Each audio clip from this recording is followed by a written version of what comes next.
Souvent, lorsqu'on est face à des projets digitaux, on entend souvent parler de documents de spécification fonctionnelle. Ce terme, il a l'air un peu pompeux, il a l'air un peu technique, mais en fait, qu'est-ce que ça veut dire ça? Document de spécification fonctionnelle. Qu'est-ce que c'est? À quoi ça sert? Est-ce que c'est important? Nous allons en parler dans cette vidéo. Bonjour à tous, bonjour à toutes, j'espère que vous allez bien. Moi, je vais super bien. On se retrouve une fois de plus sur cette chaîne, la chaîne sur laquelle nous découvrons le digital, la chaîne sur laquelle nous expliquons les choses du digital en des termes très simples et accessibles à tous. Je vais dans un premier temps vous inviter à vous abonner à la chaîne si vous n'êtes pas encore abonné et à cliquer sur le bouton de notification pour être tenu informé chaque fois que nous allons publier une nouvelle vidéo, un nouveau contenu. Je suis Ada Mbita Ariel Nathan, Digital Project Manager, et aujourd'hui je vais te parler de ce qu'est un document de spécification fonctionnelle pour ton projet web, pour ton projet digital. Nous allons nous retrouver tout de suite après la petite introduction pour rentrer dans le vif du sujet. À tout de suite.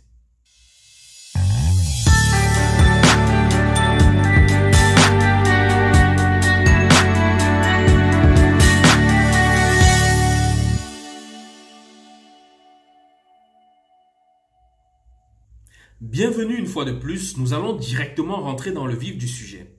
Lorsque l'on a l'habitude d'avoir des projets digitaux, d'avoir des projets techniques de manière générale, on est souvent soumis à des documents tels que le document de spécification fonctionnelle. Mais qu'est-ce que ça signifie, document de spécification fonctionnelle? Pourquoi est-ce qu'il est important pour notre projet digital ou pour notre projet web? C'est ce que nous allons essayer d'expliquer ici. Imagine que tu construises une voiture télécommandée à partir d'un kit. Avant de commencer à assembler, tu regardes bien attentivement le manuel. Le manuel qui te dit exactement, qui te donne les instructions sur comment assembler les différents éléments, quels éléments vont avec quels éléments vont fonctionner avec quels éléments, etc., etc. Eh bien, un document de spécification fonctionnelle, c'est un peu comme ce manuel-là pour ce kit. Qui te permet d'assembler une voiture télécommandée. Ça veut dire que le manuel de spécification fonctionnelle du site internet est un document qui te permet de savoir comment chaque partie du site devrait fonctionner et comment les différentes parties du site devraient interagir les unes avec les autres. Pourquoi est-ce que le document de spécification fonctionnelle est-il important? Eh bien, ce document, il est important parce qu'il donne une idée claire à tout le monde, à toutes les équipes qui vont participer à la réalisation du projet, une idée claire de comment est-ce que le site va fonctionner. Comment est-ce que chaque élément du site va fonctionner seul et comment est-ce que les différents éléments du site vont interagir les uns avec les autres. Il permet ainsi de s'assurer que tout le monde travaille dans la même direction et comprend exactement ce qui doit être fait. Sachant donc quelle est l'importance d'un document de spécification fonctionnelle, je vais te donner ici 5 raisons pour lesquelles tu devrais avoir un document de spécification fonctionnelle pour ton projet web. La première des raisons, c'est la compréhension. Le document de spécification fonctionnelle permet à tout le monde de comprendre comment le site devra fonctionner, comment chacune des parties du site va fonctionner et comment les différentes parties vont interagir les unes avec les autres. Ceci va nous permettre d'éviter tout malentendu. La deuxième raison, c'est l'organisation. Le document de spécification fonctionnelle fournit une structure et un plan pour la conception du site internet. Cette structure et ce plan vont fortement aider à rendre le processus plus efficace. La troisième bonne raison, c'est la clarté. Le document de spécification fonctionnelle clarifie les attentes et les exigences du client, ce qui peut aider à éviter les conflits ou les confusions plus tard.